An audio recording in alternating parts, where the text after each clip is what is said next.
જય સ્વામિનારાયણ. અમારી દક્ષિણ ભારત યાત્રા અત્યારે મહારાષ્ટ્રનું પવિત્ર તીર્થસ્થાન એવું જે નાસિક શહેર ત્યાં પહોંચી છે. તો આ નાસિક શહેરની અંદર આગ્રા રોડ પંચવટી તપોવન સ્વામિનારાયણ મંદિર આવેલું છે. જે મંદિરના બહેનો દર્શન કરી રહ્યા છે. તમને પણ એ મૂર્તિઓના દર્શન થઈ રહ્યા છે. સરસ રોડને કાંઠે જ મંદિર છે. મધ્યખંડની અંદર લક્ષ્મીનારાયણ દેવ અને હરિકૃષ્ણ મહારાજની સુંદર શ્વેત પ્રતિમા બિરાજે છે. સુંદર શ્વેત વસ્ત્રોની અંદર સુસજ્જ છે, જેના અમે દર્શન કર્યા. ત્યાર પછી એમની જમણી બાજુ રણછોડજી અને ત્રિકમજીની પવિત્ર પ્રતિમા છે. ડાબી બાજુ રાધાકૃષ્ણ દેવ બિરાજે છે. આમ તો વર્ષો જૂનું આ મંદિર છે અને નાસિકની અંદર સત્સંગ પણ ખૂબ સારો છે. મુંબઈ નજીક થાય ત્યાંના હરિભક્તોની પણ ખૂબ અહીંયા સેવા હોય છે, એટલે મંદિર ઘણું બધું સમૃદ્ધ છે. તો આ સ્વામિનારાયણ મંદિર એના તમે દર્શન કરી રહ્યા છો. નાસિક શહેર એ ભગવાનની ચરણરજથી પવિત્ર થયેલું છે. ભગવાન મર્યાદા પુરુષોત્તમ રઘુનાથજી પોતાના વન વિચરણના સમય દરમિયાન આ નાસિક શહેરની અંદર કહેતા દંડકારણ્યની અંદર પધારેલા. એવું કહેવાય છે કે અત્યારે જ્યાં નાસિક શહેર વસેલું છે એને દંડકારણ્ય જ કહેવાતું. અને દંડકારણ્ય એટલા માટે, અરણ્ય એટલે વન અને દંડકારણ્ય એટલે કે જેને કોઈનો શાપ મળેલો છે એવું શાપિત વન. તો ગૌતમ મુનિના શાપે કરી અને આખું જ વન સુકાઈ ગયેલું. અને પછી ઋષિમુનિઓની પ્રાર્થનાથી ગૌતમ મુનિએ અનુગ્રહ કરેલો કે જ્યારે ત્રેતાયુગની અંદર ભગવાન મર્યાદા પુરુષોત્તમ આલોકની અંદર જ્યારે પધારશે ત્યારે એમના પુનિત પગલે આ પંચવટી કહેતા દંડકારણ્ય છે એ લીલું થશે, એમાં વસંત ખીલશે. તો એ ન્યાયે આ આખું જ નાસિક શહેર દંડકારણ્ય એ ભગવાન રઘુનાથજી 1.5 વર્ષ જેવું અહીંયા રોકાયેલા છે. અમે ઠાકોરજી જમાડી અને સાંજના સમયે 4 વાગ્યા પછી નાસિક શહેરની અંદર મુખ્ય સ્થળોના દર્શન માટે નીકળ્યા. તો એમાં તમે જોઈ રહ્યા છો કે પહેલું જ જે મંદિર છે એ લક્ષ્મણજી મહારાજનું મંદિર છે.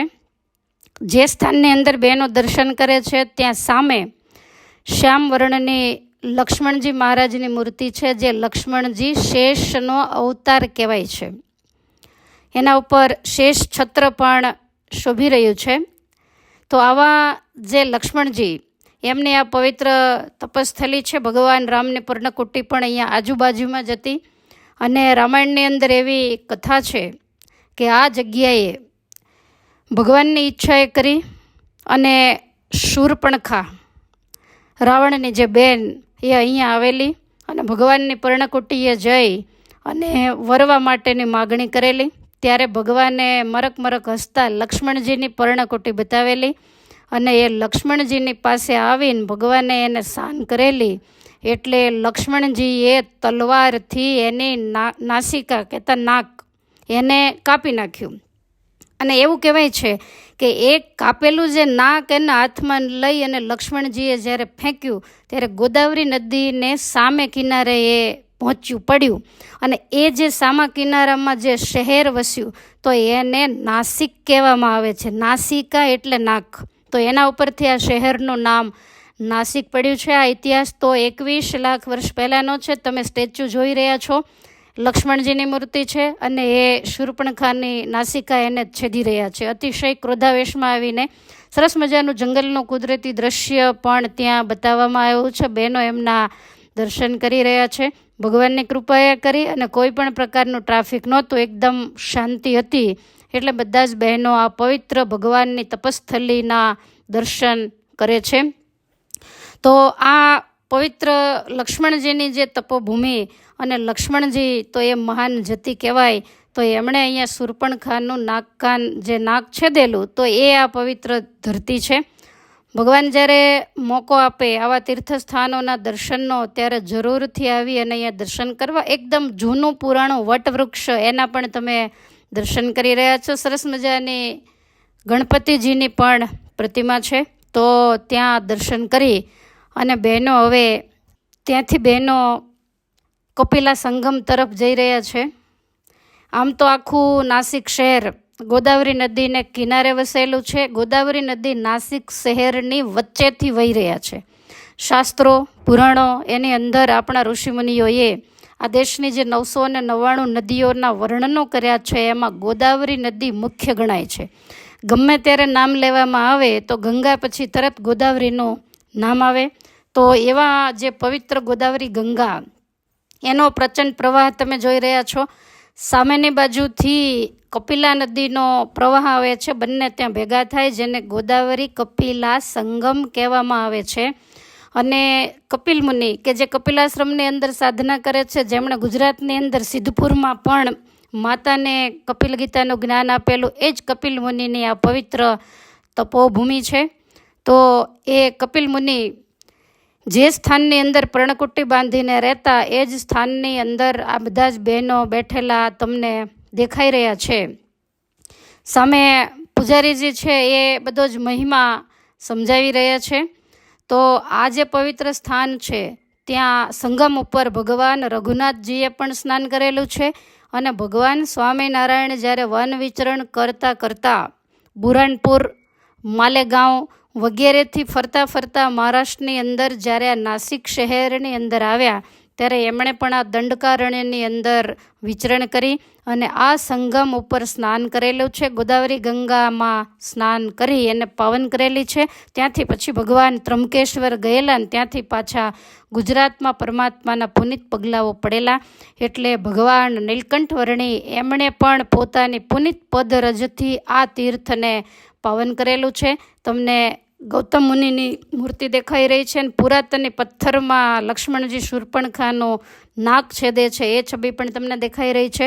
અત્યારે તમે જે કુંડ જોઈ રહ્યા છો તો એને અગ્નિકુંડ કહેવામાં આવે છે એની અંદર જળ. એ કુંડ 20 ફૂટ ઊંડો છે અને આ જગ્યાએ ભગવાને સીતાજીનું જે મૂળ સ્વરૂપ હતું એ અગ્નિની અંદર સમાવિષ્ટ કરેલું અને છાયારૂપ સીતાને રાખેલા. કારણ કે આગળનો ઇતિહાસ એની ભગવાનને ખબર હતી. તો એ જળથી ભરેલો જે કુંડ છે એને અગ્નિકુંડ કહેવામાં આવે છે, જેની અંદર સીતાજી 13 મહિના સુધી પોતાના મૂળ સ્વરૂપને છુપાવીને રહેલા. તો એ જગ્યાના પણ તમે દર્શન કરી રહ્યા છો. હવે ત્યાંથી સંગમ સ્થાને જળ મસ્તકે ચડાવવા માટે બધા જ બહેનો જઈ રહ્યા છે. તો આ સ્થાનની અંદર શહેરમાંથી વહેતી આવતી એવા જે ગોદાવરી નદી, તો એનો પ્રચંડ પ્રવાહ આવી રહ્યો છે. કપિલાનો પ્રવાહ ખૂબ જ નાનો છે. બંનેનો સંગમ પાછળની જે જગ્યા જે તમને અત્યારે દેખાઈ રહી નથી, તો ત્યાં એનો સંગમ સ્થાન છે. તો ભગવાન 1.5 વર્ષ સુધી જે ધરતી ઉપર અડવાણે પગે વિચર્યા, કાયમ ઋષિમુનિઓનો ભીડો હોય અને સત્સંગ, કથા વાર્તા વગેરે થતા, તો એવી આ પવિત્ર ભગવાન રઘુનાથજીની તપસ્થલી. આમ તો 21 લાખ વર્ષના વાણા વાયા, પણ જેનું હૃદય ભક્તિભાવની ભીનાશવાળું હોય ને એ વ્યક્તિ ત્યાં જઈને દર્શન કરે તો એને એવું લાગે કે હજુ એકદમ આ તાજો ઇતિહાસ છે. ખરેખર હૃદયની અંદર શાંતિના શેરડા પરે, ચારેય બાજુ લીલીછમ હરિયાળી છે, એવું ગીચ વન છે અને વચ્ચે ગોદાવરી ગંગા છે. મોટા મોટા પથરાઓ પર્વતમાળાની જેમ શોભી રહ્યા છે અને સરસ મજાનું શ્યામ એવું જળ વહી રહ્યું છે. તો ત્યાં બેસી અને બહેનો સ્નાનનો સંકલ્પ કરી રહ્યા છે. આમ તો સાંજ પડવા આવી છે, સૂર્યાસ્તનો સમય છે, એટલે વાતાવરણ એકદમ સુંદર દેખાઈ રહ્યું છે. તો આવા પવિત્ર સ્થાનની અંદર સ્નાન કરી કહેતા જળને મસ્તકે ચડાવી અને ત્યાંથી પછી બહેનો આગળ જશે. તો આ મહારાષ્ટ્રની અંદર ઘણા બધા આવા તીર્થ સ્થાનો છે, પંઢરપુર વગેરે, પણ નાસિક એ અતિ જૂનું પુરાણો કહેતા 21 લાખ વર્ષ પહેલાંનું આ પવિત્ર સ્થાન છે, જ્યાં મારીચ માયાવી મૃગ બની અને આવેલો ભગવાન એની પાછળ ગયા. તો એ બધા જ બનાવો અહીંયા બનેલા છે. સીતાજીને લેવા માટે રાવણ આ ગોદાવરી નદીને કિનારે જ આવેલો અને સીતાજીને રાવણ લઈ ગયો એની મોટામાં મોટી સાક્ષી હોય તો એ આ ગોદાવરી ગંગા છે, બીજા બધાનું અસ્તિત્વ રહે ન રહે, પણ આ જૂના પુરાણા તીર્થો આજે એમના એમ જ છે. તો આ પ્રસાદીનું જે ગોદાવરી ગંગાનું જળ છે એને બધા જ બહેનો મસ્તક ઉપર ચડાવી અને પાવન થઈ રહ્યા છે. આમ પણ સહેજે સહેજે બેસવાનું મન થાય એવી પવિત્ર જગ્યા, એવી ચારેય બાજુનું અલૌકિક વાતાવરણ દેખાઈ રહ્યું છે. તો આ ગોદાવરી ગંગાની અંદર સ્નાન કરી અને ત્યાંથી હવે બધા બહેનો ઓટોમાં બેસી અને આગળ જઈ રહ્યા છે. આમ તો આ જે નાસિક શહેર જેવો ચિત્રકૂટનો મહિમા છે એવો જ આ નાસિકનો પણ મહિમા છે. ઘણા બધા દેવ મંદિરો અહીંયા આવેલા છે, ગૌતમ જેવા પવિત્ર મુનિઓની તપસ્થલી. તો એ પણ આ ગોદાવરી ગંગાનો પવિત્ર કિનારો છે. તમે જોઈ રહ્યા છો એકદમ સરસ રીતે નિર્મળ કલકલ કરતા આ ગોદાવરી ગંગાના જળ વહી રહ્યા છે. ત્યાંથી ગોદાવરી ગંગાની આરતી ઉતારી અને બધાય આગળ પ્રયાણ કરે છે. આખું જે નાસિક શહેર એની અંદર અલગ અલગ જગ્યાએ ભગવાનના અલગ અલગ સ્થાનો માનવામાં આવે છે. ક્યાંક લક્ષ્મણજીની તપોભૂમિ હોય, ક્યાંક વળી અગસ્ત્ય મુનિની તપોભૂમિ હોય, ક્યાંક વળી ગૌતમ ઋષિની તપોભૂમિ હોય. તો એ રીતે ક્યાંક સીતાજીએ પણ બેસીને સાધનાઓ કરેલી હોય, પરમાત્માની સેવા કરી હોય. તો બધા જુદા જુદા નામોથી દરેક એરિયાઓને ઓળખવામાં આવે છે.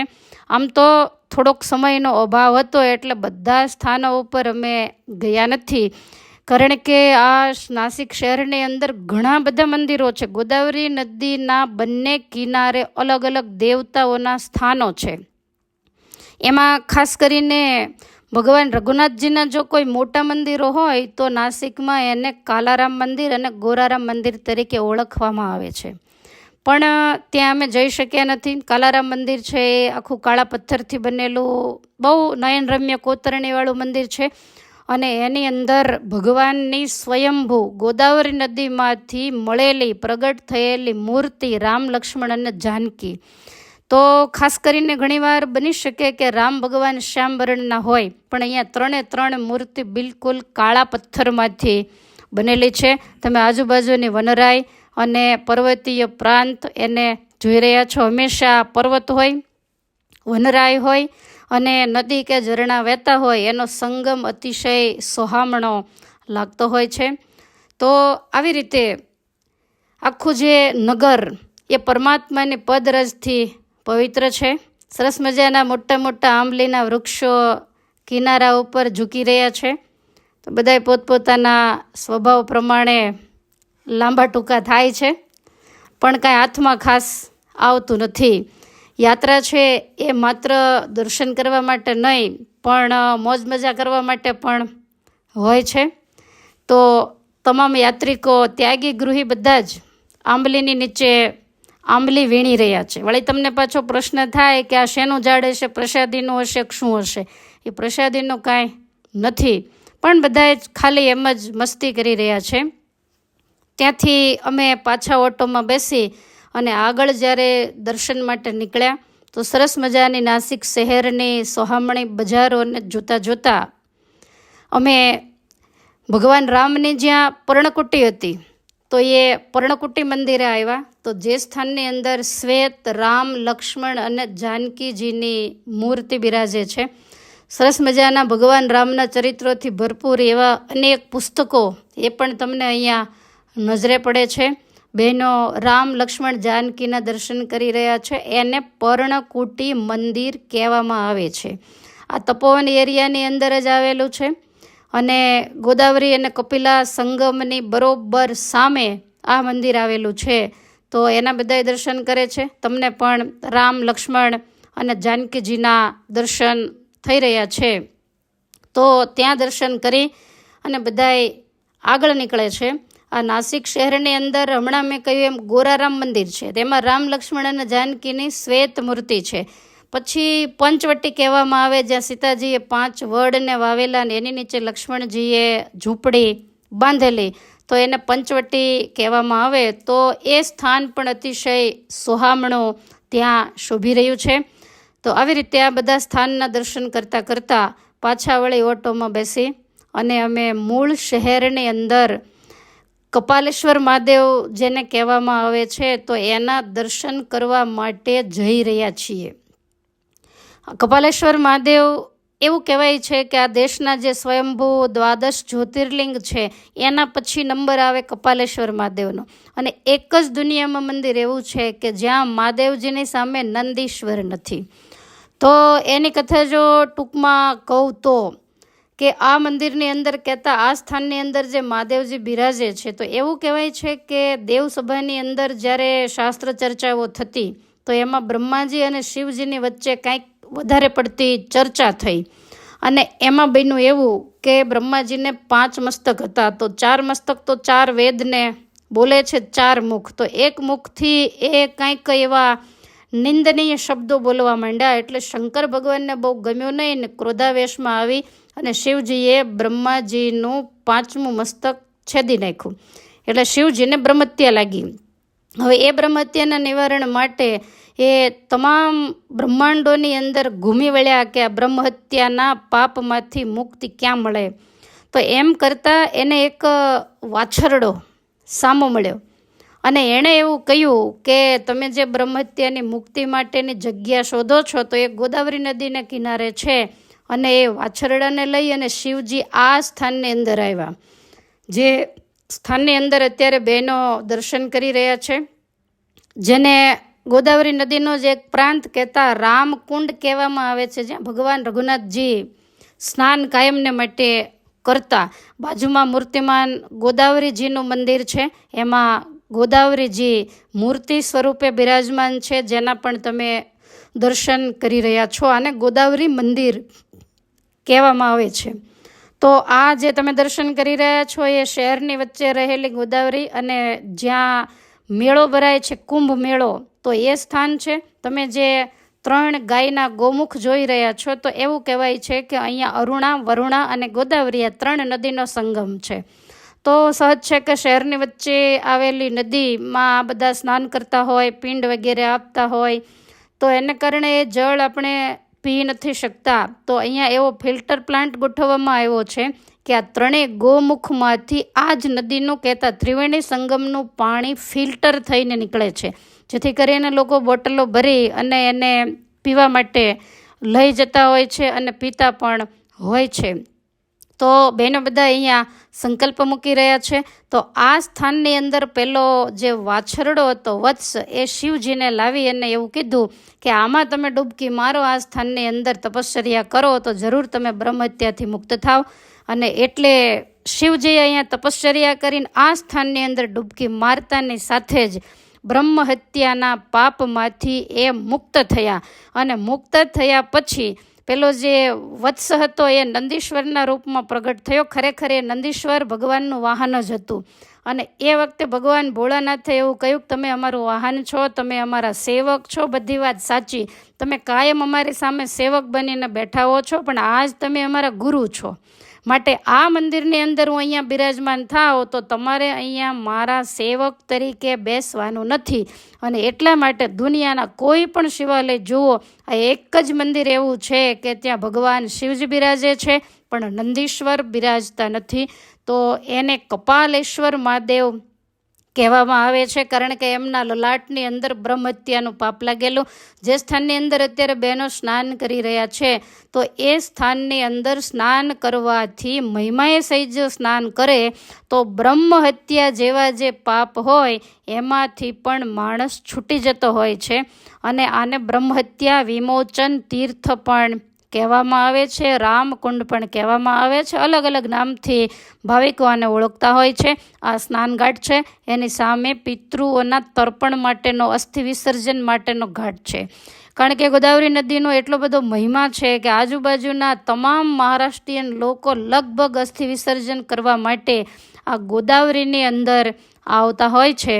તો સ્નાન માટેની જગ્યા સુંદર ચોખ્ખી દેખાય છે. વળી આરતીનો પણ સમય નજીક આવી રહ્યો હોય, આરતીની પણ ભાવિક ભક્તો આજુબાજુમાં તૈયારીઓ કરી રહ્યા છે, બાજોઠો વગેરે ઢળાઈ રહ્યું છે. પણ છતાંય પરમાત્માનું સ્મરણ કરીને બધાને યાદ કરી અને આ પવિત્ર ગોદાવરી ગંગામાં બહેનોએ સ્નાન કર્યું છે.